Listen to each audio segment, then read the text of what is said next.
Hello, everyone. My name is Noelle Velasco, and I'm one of the program coordinators at the American Writers Museum. I'd like to welcome you all to this program of the American Writers Festival. Please, yes, come in, please, find seats. Celebrating the past, present, and future of American writing. At the AWM, we believe great writing comes from everywhere in this country, and that everyone has the ability to take authorship of their own experience.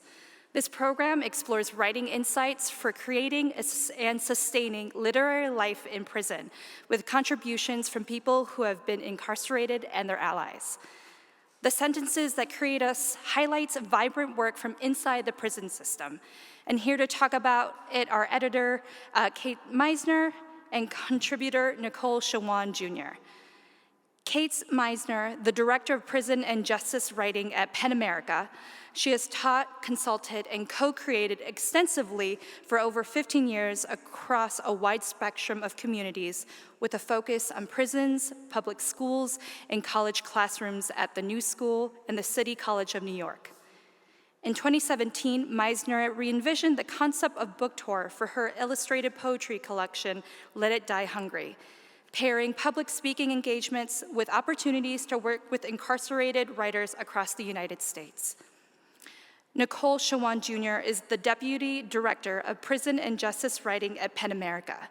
They founded Roots, Wounds, Words, an organization that provides BIPOC-led and centered literary arts pedagogy, publication, and performance opportunities. They served as editor-in-chief of Black Femme Collective and on the editorial teams at Women's Studies Quarterly of the Feminist Press and Slice magazine. They're joined for this discussion by restorative justice practitioner Alicia Brown of the Liberation Library, a volunteer-run and abolitionist organization that sends books to young people in Illinois prison and jails. Welcome to you all.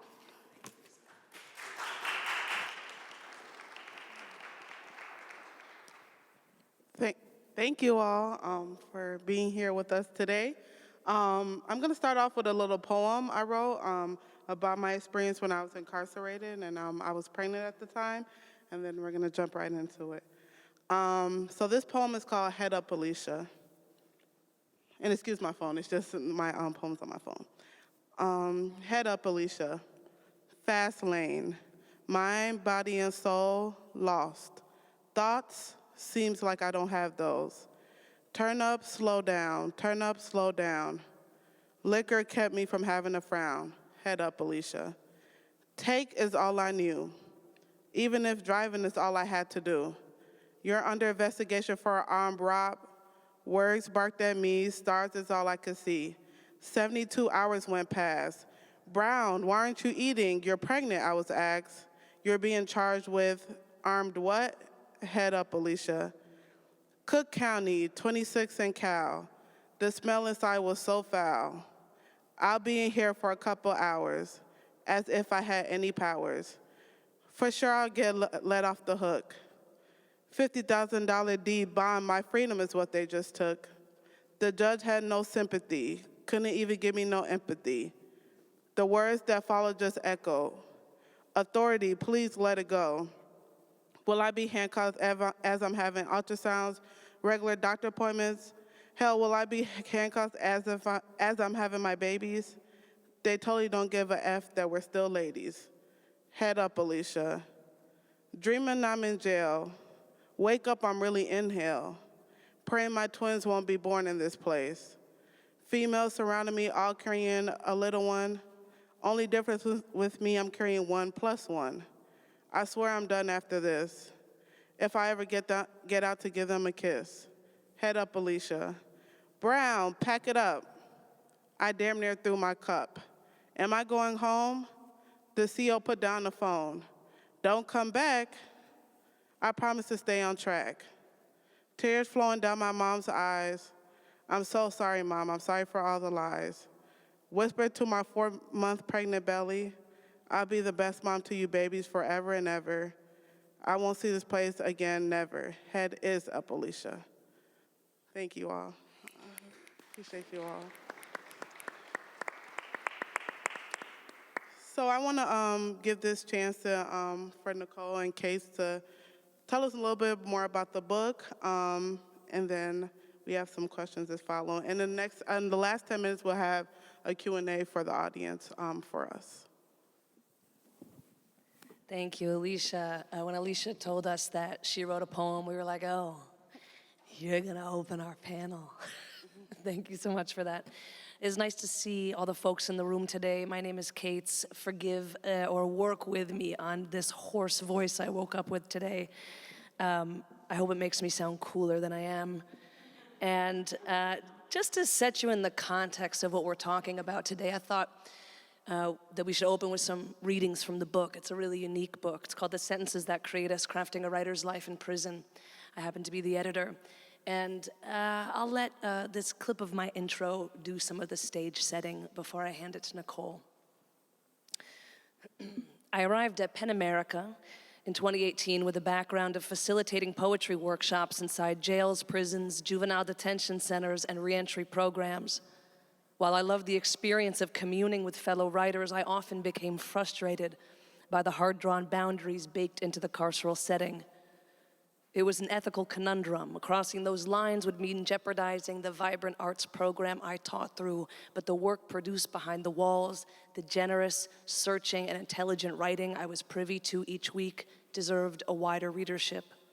Though its prison audience was an important one, I felt sure it wasn't the only one, not by a long shot.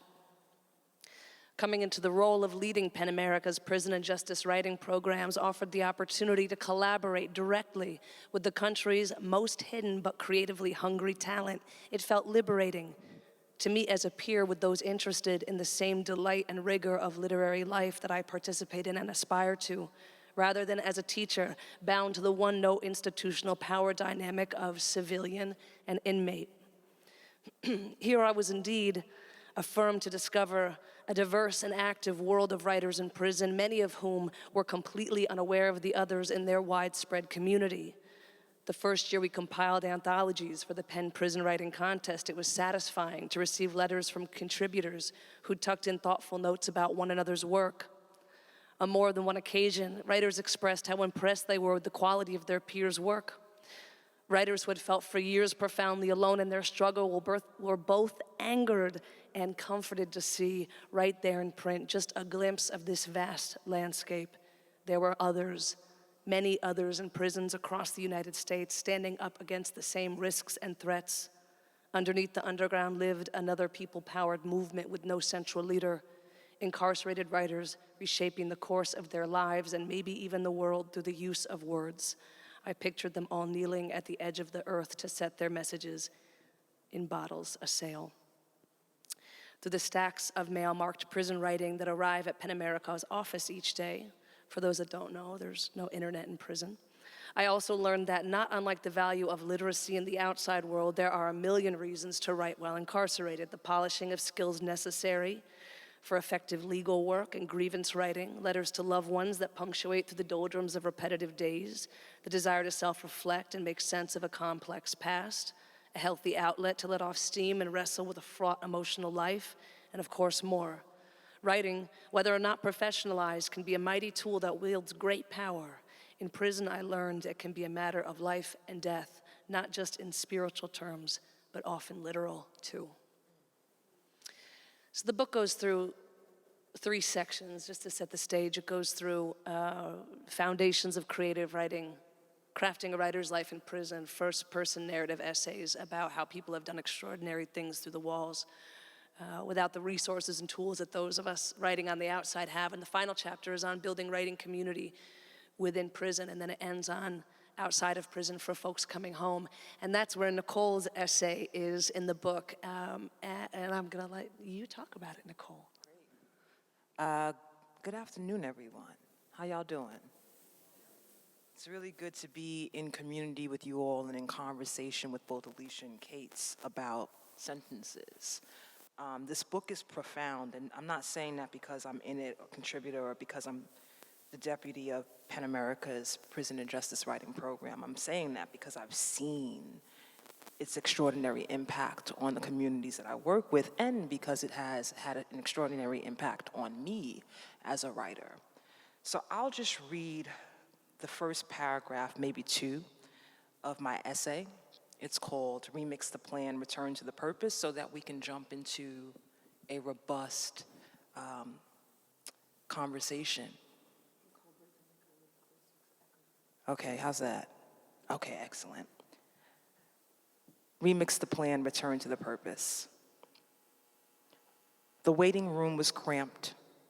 Self-care bulletins, hotline advertisements, and glossy Department of Probation postings were taped on its green walls.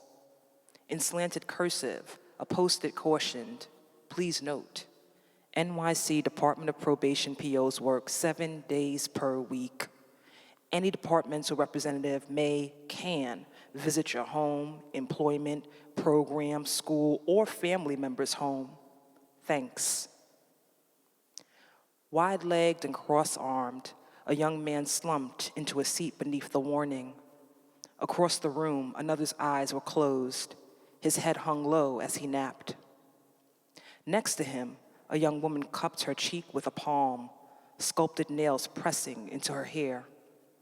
Just under a dozen storytellers sat in the waiting room of the New York City Department of Probation's Bed-Stuy office. They were there to participate in the first session of a 10-week writing program that probation hired me to facilitate. By the looks of it, no one gave a shit about who I was or what I had to say. The incentive worked. The storytellers were there because attending the class absolved them from reporting to their respective POs each week. Let's jump into it. Thank you, Caits and Nicole. And I want to rewind a little back and tell a little about what how I tie in, we felt like I tied in into this book. So I'm a part of AFSC, and AFSC is basically a youth justice organization, and I've been doing focus groups in the youth prisons. And through that's where Liberation Library comes in. Liberation Library, as stated before, sends books to incarcerated youth across Illinois. And we've been sending out these quarterly newsletters just around the time of COVID. The youth have little to no movement, as usual. They have no programming. They not seeing anyone at all.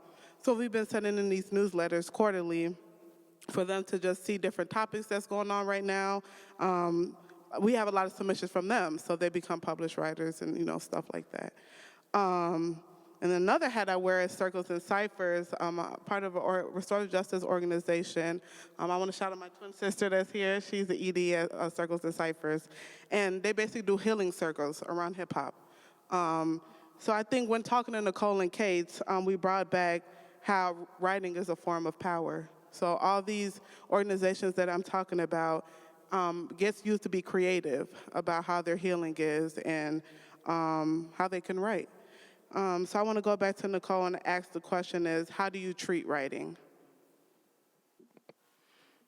I treat writing as a professional endeavor. I also treat it as a spiritual practice. It is a way for me to, and it's also therapeutic, it's a way for me to express all of the emotions, right? And if we're speaking specifically in the context of being justice involved, writing was a thing that brought me back to realizing, acknowledging, understanding my humanity, right? Not only was I a felon, but also, I was someone's daughter. I had dreams, aspirations. I came from a specific environment, right? I have people who love me. I have people I love. When you are caught up into the vice grip of the criminal justice system, you forget that you are a human being, that you have humanity, right? What is indoctrinated into you is that you are just a criminal, you're just a felon. Writing brought me back to remembering who I was before I pled guilty, who I was prior to my indictment, as well as it enabled me to speculate who I wanted to become. Not despite of, or despite, but also in light of my felony, embracing that as being a part of who I am, right?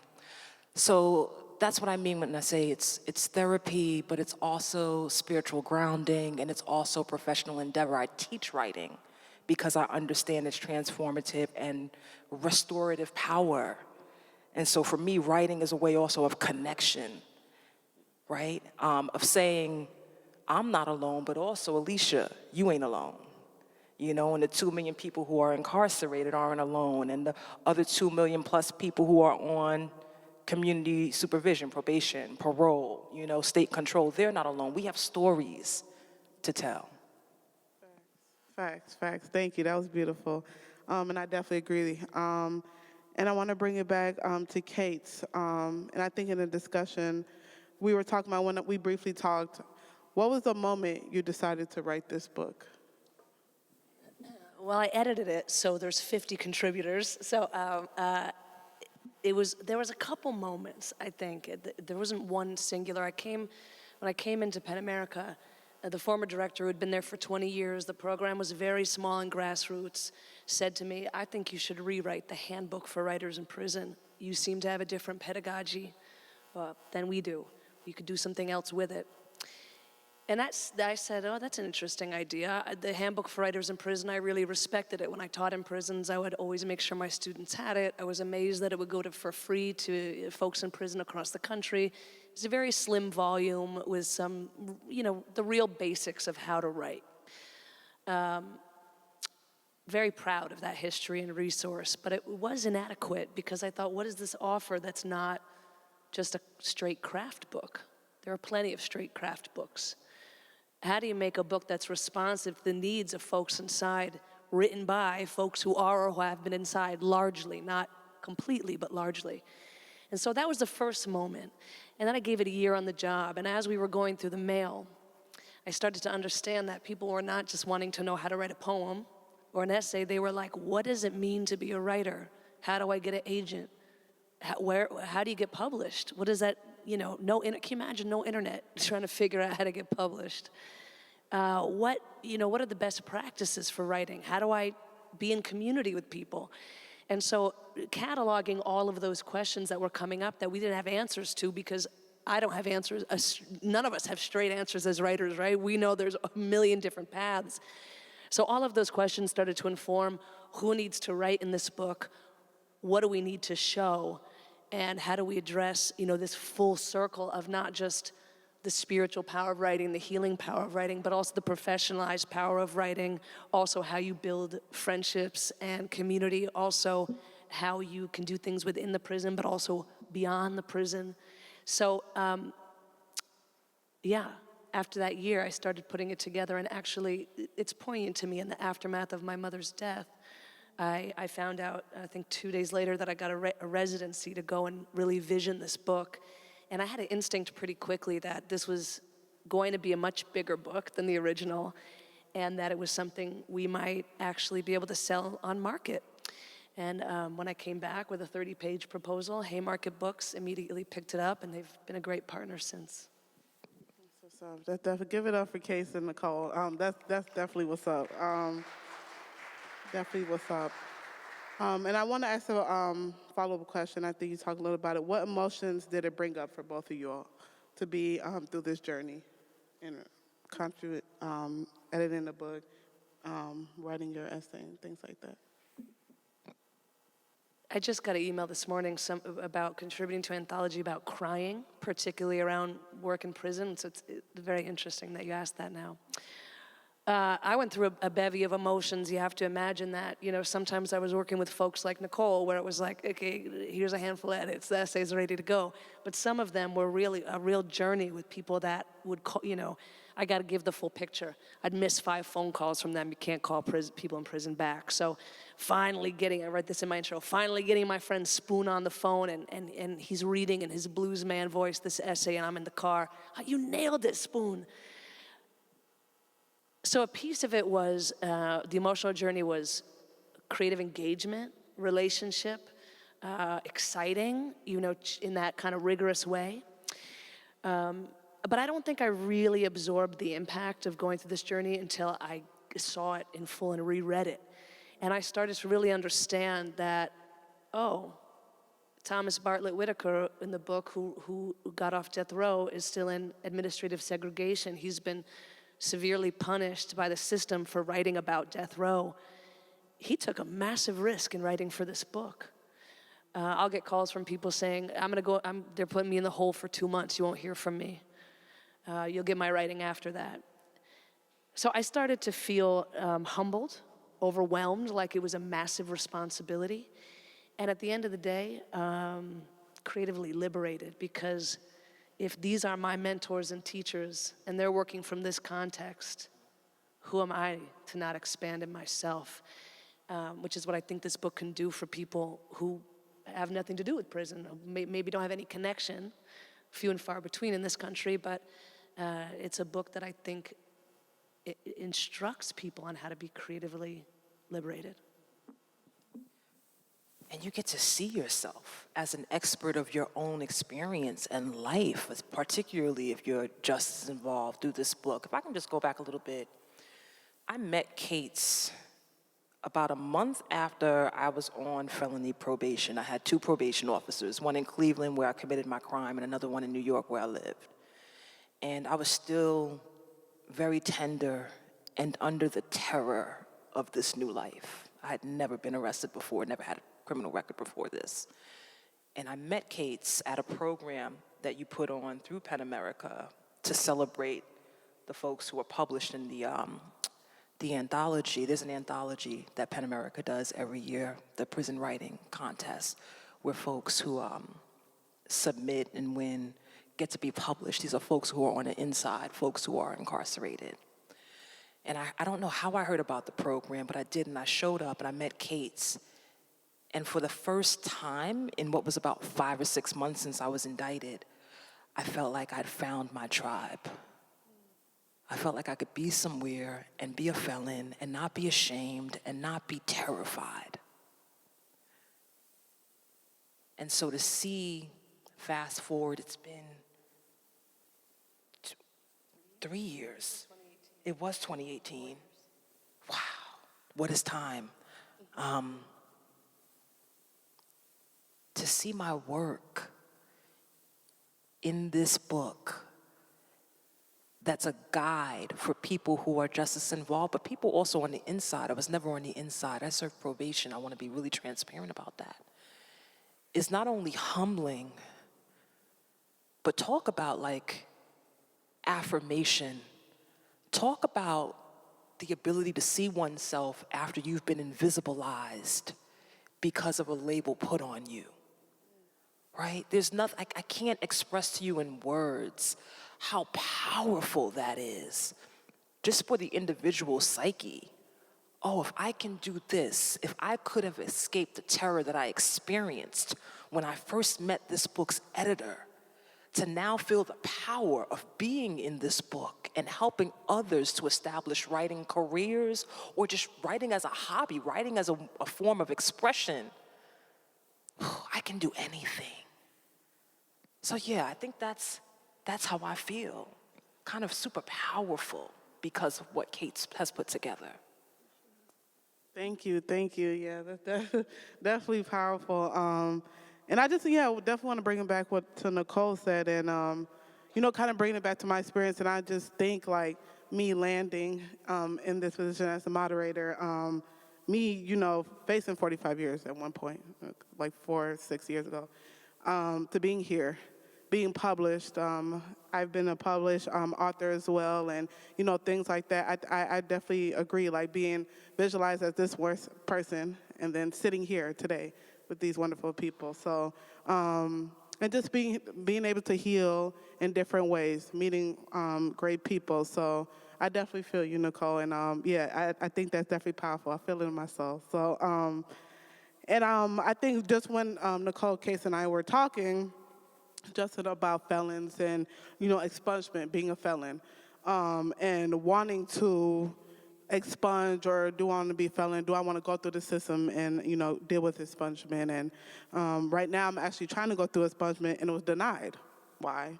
because system, the justice system is messed up. And just being able to do all these things, right? And them still saying, oh, 4 years ago you were this person, 6 years ago you're this person. But you're just able to still be a published writer, things like that. So I want to bring that back to Nicole and, both you all. What's in this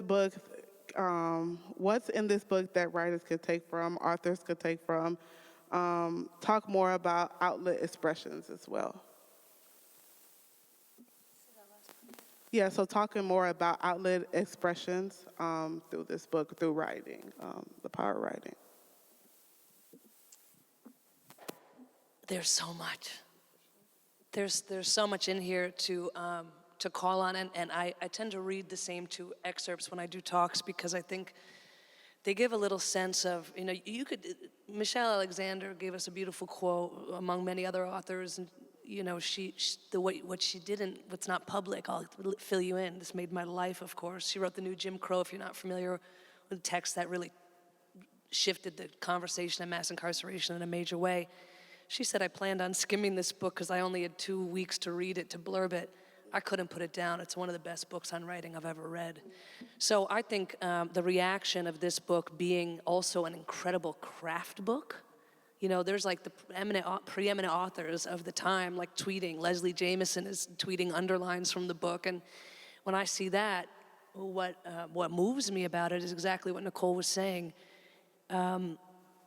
People in prison have things to teach us about writing craft-wise, not just spiritually. But, of course, and we talk in spiritual terms a lot, there's a lot of spirituality in this book, and I think that is one of its most profound offerings. So I'm going to read 2 excerpts, if that's all right, 2 paragraphs from the writers in the book. One is from Elizabeth Hawes, who's incarcerated in Michigan. And actually, Nicole, this was the event you came to. It was not that important, but that event was actually an event we created called Exposure on Writing in Prison, where we commissioned folks that we knew to write about how hard it is to actually write in prison, what you face in terms of often retaliation, censorship, and then, of course, what you're talking about emotionally. So that's what Elizabeth is speaking to here. She writes, every time a prisoner submits their writing into the public sphere, they are subjecting themselves to an audience who can easily look them up and be told a prosecutor's version of a story, true or untrue, about their conviction. This is in juxtaposition to all a prisoner desires, to put the past behind them, to lay low and quietly merge back into society, to reconnect with those they love in fresh circumstances. Writing as a prisoner ties their name to the label of felon. A prisoner must ask themselves, am I willing to put myself out there, to be possibly talked about again, to be judged again? And more importantly, is the story, play, poem, idea worth my vulnerability? Will people listen or judge? While all artists and writers question the value of their work and wonder who is viewing it and how it is being perceived, a prisoner who is an artist or writer always carries the added burden of having to apologize for their past, or for a piece of their past, or for one afternoon of their past, or for 1 minute of their past. Gives me chills to read it still. And I should say, this book the foreword is by Reginald Dwayne Betts, Mitchell S. Jackson. The book, these are Pulitzer Prize winners, MacArthur geniuses, who have justice involvement. Piper Kerman, who wrote Orange is the New Black, is in this book, talking about how do you write ethically about people you know. Great essays. So there's some really heavy hitters and famous writers in here with justice involvement. And then there's some folks that, you'll be introduced to. So I mentioned Thomas Bartlett Whitaker earlier, writes about death row and has been in, administrative segregation for years when he's supposed to be in general population. In layman's terms, what that means is he's in solitary confinement when he's supposed to be in a housing unit. And when Thomas wrote for this, I was blown away when I got the essay, and it opens the Crafting a Writer's Life in Prison chapter. While there's a lot of instruction in this book about how I ordered my winning chapbook from prison in a contest, how I staged and wrote a play in prison, how I did extraordinary things, he's like, let me tell you the drive you have to be a writer. He said, "On the chain bus to Texas's death row, I met a fellow condemned prisoner named Shadow. Thrice weekly, he was sent to a medical facility for dialysis, and his transport was the one tasked with picking me up from the classification unit. Shadow had an execution date just a few months down the line. When I asked him how he was dealing with the end of his story, he shrugged and said he was ready to go. I've never forgotten his eyes. I didn't know exactly how a person could come to look so defeated, but I figured that the state was going to give me a master class on the subject, and they did. Over the course of my 11 years on the row, they killed 161 men. I knew them all and have not forgotten a single one of them. The state plopped me down in the middle of a whirlwind, and I saw it begin to sandblast the men around me. I saw it begin to wear me down as well. Almost for my first few weeks, registering, discerning, and observing seemed to represent the only moral form of self-defense available to me, the only way to save the inner core of my decency before these portions were ripped away, and that's really it. That's all that has powered my career, such as it is since. I'm not particularly talented. I'm not really special. I'm just highly motivated. I am, for want of a better word, haunted." Thank you for that. Thank you. Definitely thank you. We do want to leave time for Q&A. So I have one more question for Caits and Nicole. Just a story that has impacted you so much. I think I'll let Caits tell us more about this probably being something that has played a part in people's release and, things like that. So one story, quickly, you could tell us, so we'll leave time for Q&A, about this just playing a part in releases or, impacted stories. You've pulled me right to what I was going to talk about. Yeah. And, well, we could talk a lot. I'm like, this done already? Okay. Yes, you gave me the 10-minute rule. Oh, my gosh. Okay. Well, there's a million stories, and what's really special about this is the Mellon Foundation funded 75,000 copies to be sent into prisons across the United States. So far, I think we've gotten 22,000 in. Huge process. So, yeah, if you can only, it blows my mind every time I think about it. Can't even get my head around that number. So I have not a million, but I'm getting wonderful responses from folks inside. But what's really profound to me is that there are 3 writers in this book that are very important people to me that I've known for the last 5 years and worked deeply with, each of whom has spent over 3 decades in prison. Not because of this book, but absolutely because of writing. All of them have come home since this book came out in January. So writing really can play a part in getting people out of prison.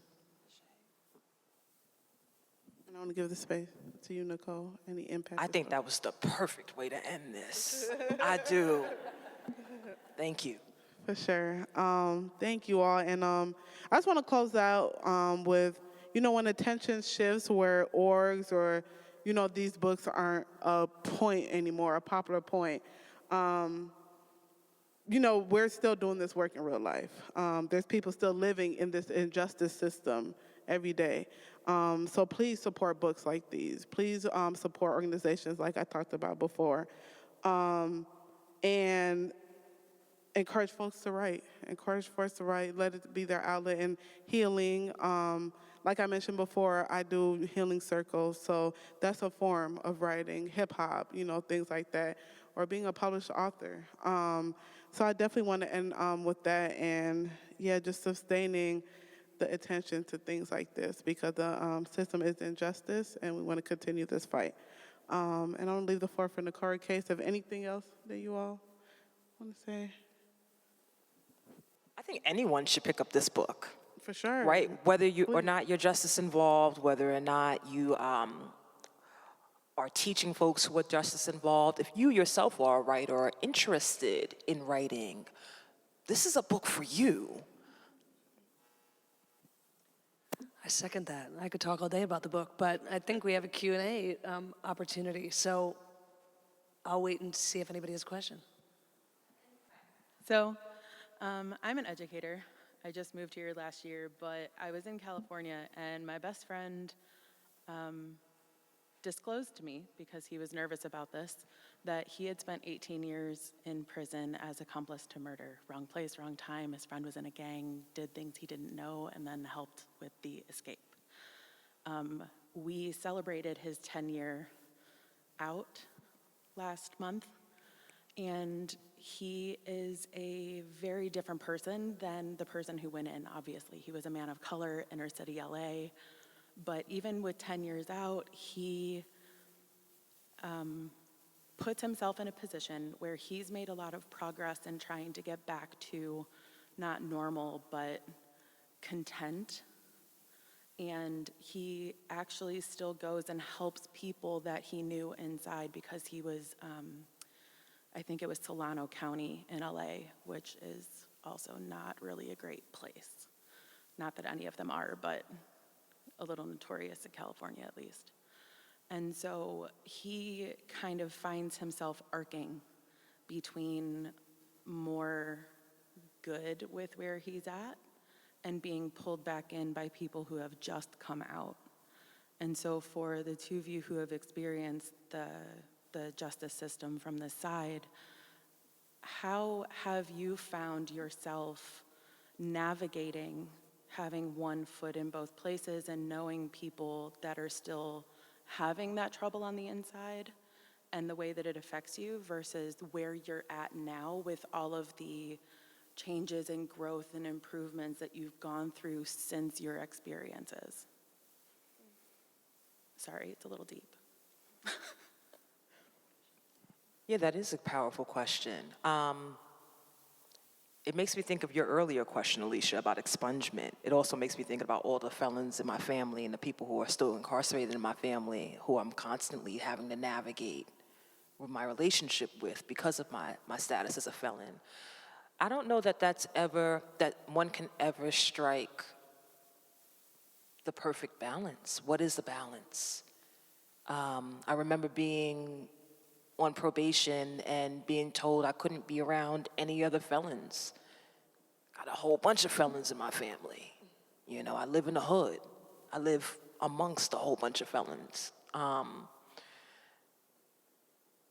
Because poverty and criminalization are very much so tied together, and with race. So, you know, that wasn't a surprise to anyone. That, for me, the hard part was like, how do I navigate not being around it? Like, how do you do that? And also, it brings me to thinking about, I hope I'm answering your question, this issue of expungement. I am privileged to have committed a crime in a state, in a jurisdiction that allows for sealing, not expungement. And expungement basically is you get to say, it goes away. You never committed the crime. It gets completely wiped from your criminal record. Sealing, on the other hand, is it stays on your criminal record, but no one can see it except for like a law enforcement agency, right? I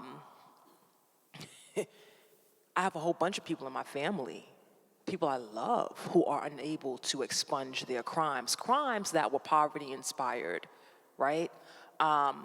And so I'm right now in a very personal dilemma about, do I want to expunge? If I expunge, like, what does it mean to exact that privilege when others who I love cannot? But if I don't expunge, does that mean that I'm going to continue to have a hard time renting an apartment? Does that mean that I'm going to continue to have a hard time, and I'm not going anywhere anytime soon, Caits, but finding a job? Does it mean that I'm going to have a hard time when, you know, I'm trying to get second parent adoption for my kid who was conceived through in vitro fertilization with me and my wife? These are things you don't think about if you're not a felon. These are things you don't know about. I started an organization that's a 501c3 that does a lot of good work for us. But I found it really difficult to be insured because I'm a felon. So these are constantly the questions that I'm having to answer and the experiences I have to endure when walking the tightrope of that balance. For sure. I could talk about it a little bit. And I think, yeah, exactly what Nicole said. I think it's harder for some more than others. For me, I can say just getting out the neighborhood. I live way in the suburbs. I think that played a part, and that doesn't play a part. Most people want to stay in their neighborhood and still want to, the resources, stuff like that. I think my other drive is my kids. I know that I need to be here for them. Also, I think restorative justice helped me a lot. I found the group circles and ciphers when I got out probably a week after. Not everybody gets that opportunity, though, but I did. And I think just going through meeting a lot of organizations and getting a job as a felon, facing all those years and stuff like that, played a big part in me being able to walk on the straight path, having support, being able to advocate for people that was once like me. And like I said, everybody don't have that opportunity. It's really hard to find an organization. Circle Ciphers bumped into me. Like, my friend came like, hey, come to this peace circle. Back in the day, I'm like, no, this is lame. I want to go to that. But it really played a part in me being able to, and I still struggle. But I think all those things I talked about, I just know that, I want to be an advocate for other people like me. And, I had to grow up. So that's me. And also the sealing and expungement. Like, you go to court, you're defeated. Oh, it's denied. Oh, well, I shouldn't have, done it in the first place. So just being able to, like, go to the judge and the court system again, what you don't want to do. You don't want to step foot in it, and being able to be knocked down and still being able to have courage to be like, okay, well, I won't let this defeat me and stuff like that. So that's my answer. And even more like evidence of why folks need to be able to write about it and position to write about these experiences, because these aren't the experiences that you hear about. These aren't the experiences that make it to film through screenplays or whatever, right? We need more folks talking about, like, how pervasive, like, after you've served your time, after you've done what you were, sentenced to do, and after you've changed your life 10 years later, you're still having to do these things. Just a quick follow-up for that comment specifically. The reason that I'm asking is because he keeps bouncing back and forth between this dark place and where he's currently at with the changes that he's gone through. He's actually a part of a documentary that was recently filmed called The 50, where he was actually part of a trial where they got their certifications to actually be counselors to other people that were within the system, because they don't have that safe place to be able to talk to therapists or counselors that are not within prison. So they kind of, almost like a buffer, but he is actually now a certified counselor, which is why I feel like he specifically, my friend, feels like the need to continue this, even though he's moved to a different part of the state. But he also feels like he's restricted and he cannot leave the state purposely for all of the reasons that you're asking. And that's when he starts to get depressed. And so as an outsider, all I can do is be present with him, right? I have zero experience that he does. I'm a white chick. He's a Filipino man, right? But at the same time, like, even the changes that he's gone through, and if you do want to look into that, because I think that would be an amazing collaboration. It's the50film.com for the documentary. It was taped just before the pandemic, and so there was a delay on the release. But that was exactly why I was asking, because he's always in this place where he's also very empathetic. And so even though he's dealing with all of his own, he's taking on other people's as well because of his counseling and all of that. And so that's why I was wondering about the navigation that you kind of go through and how you've adjusted and things like that. Thank you for that question. Encouragement, encouraging words for sure. I think we have another question. This is my twin, y'all. Hello. It's beautiful to see y'all. First and foremost, I want to say thank you. This amazing body of work, and it's needed in our world right now. And I have a two-part question, but I'm going to ask the first one. So, at Circle Ciphers, we're an abolitionist-based organization, and I think something that sometimes happens when we're encountering people is that they're like, okay, I can't get past that this person has committed a crime, right? And this is all that they are, right?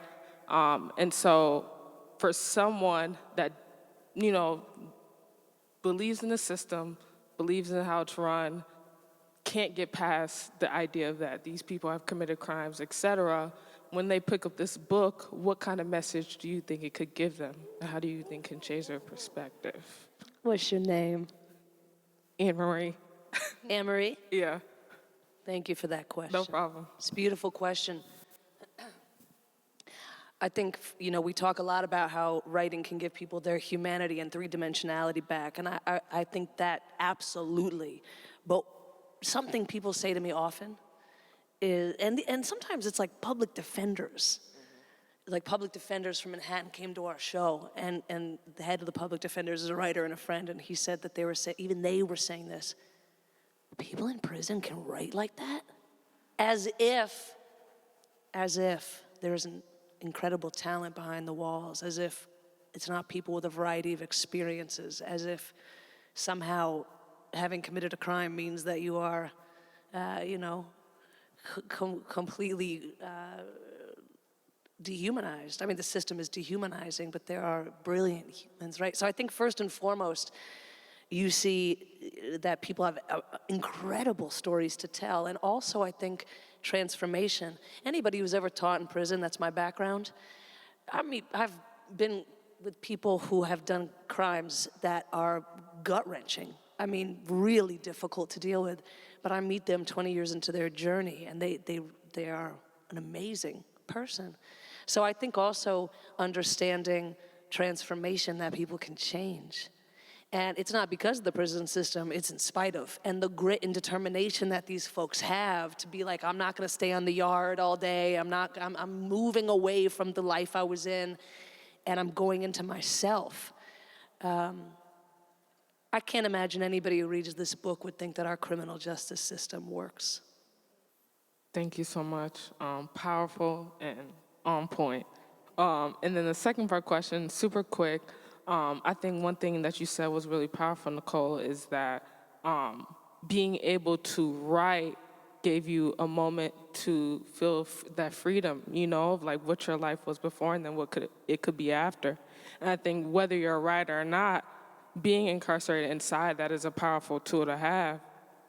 So with this book, I guess, and just thinking about any future work, do you guys have any aspirations to kind of continue this work, or continue to create space for people that are incarcerated to continue to write? Well, it's just our jobs. You know, we do it every day. So one of the things we're doing with this book is we're not to brand them, but we're going to be working with incarcerated leaders or people who want to be leaders in 20 prisons across the U.S., building a curriculum around this book for incarcerated leadership to lead their own communities. The hope is that we're going to focus on programming deserts, because city-based prisons often have a lot of artists coming in, but you get out in the boondocks, whether Texas, Gatesville, there's 6 prisons on a strip. They got nothing. And so that's where we're going to really be looking at. People in prison can lead their own groups. There's a lot of romanticization. And I was a prison educator. I believe in it. Bringing the outside inside is life-giving for folks. But also we want to invest in people that are inside to lead their own efforts. And so that's something we're doing with the book. We're working on a project called the Incarcerated Writers Bureau, which is going to really be putting agents, editors, criminal justice reform experts, abolitionists in direct touch with writers, so that they don't just come to me and say, Caits, Nicole, editors, Caits, Nicole, who should I pick? I'm like, let's professionalize this and provide this service. We have a 30-year ongoing mentor program that pairs working writers inside, through the walls, 30-year prison writing contest that we do an anthology with every year. So we have a massive bevy of programs. So this is not the end, definitely not. Thank you so much. I appreciate y'all so much. Thank you for your work too. When we were hearing about it, we were like, yes. Hi. So, my older brother is currently incarcerated. He got drunk and fought an MTA worker, which is like a felony. And it was also like his second time, going back into the system. And so like now he's currently kind of, he's really hard on himself about that, and feels that if he ever gets back out, he's gonna like end up making another mistake and end up back in.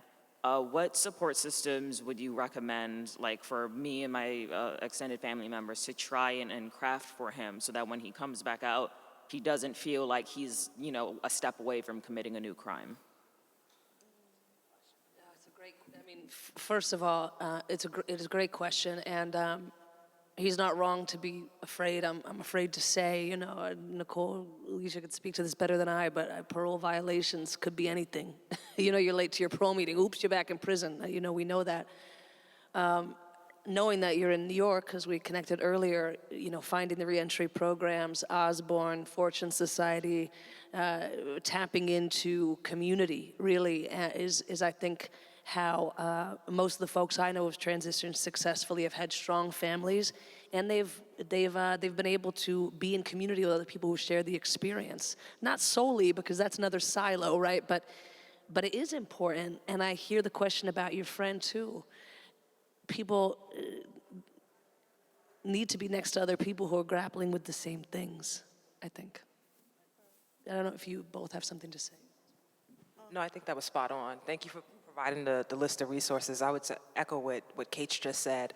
And also, like, there are arts programs, you know, not necessarily that your brother is striving to be an artist, but again, a way of creative expression, a way of like healing and being in fellowship with folks with similar backgrounds and experiences. I'm more than happy to jump offline about it with you. Hi, my goodness, thank you for being here. I didn't anticipate that this book would be at the festival, so I'm really glad that I came and saw it and that you're here speaking. I wear several hats working with writers in different aspects, but I recently took on a project to work with a man who's incarcerated, has been for 20 years and is out in like 5 years, and he really wants his memoir put together.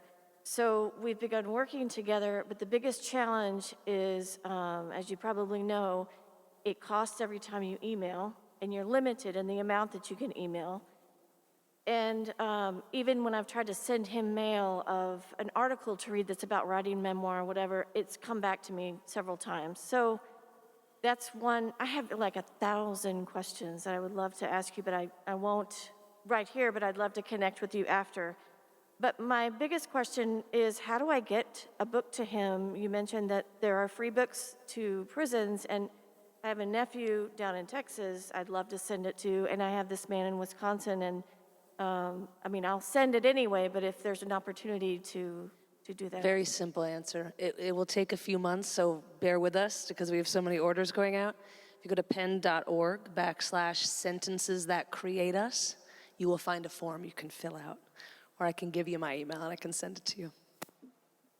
And what you're talking about is why this cover is butterflies made of mail, because that is how the work gets out of prison. For sure. Thank you for all these questions. I think we're wrapping up. I want to see if there's any other questions before. No. And I think we might be doing a little signing at the table outside. If anybody wants to come buy a copy, we would be thrilled. Thanks, for sure. Thank you, Caits and Nicole. Thank you, Lisa. It was great to meet you all and spend this time with you all. And thank you, everyone.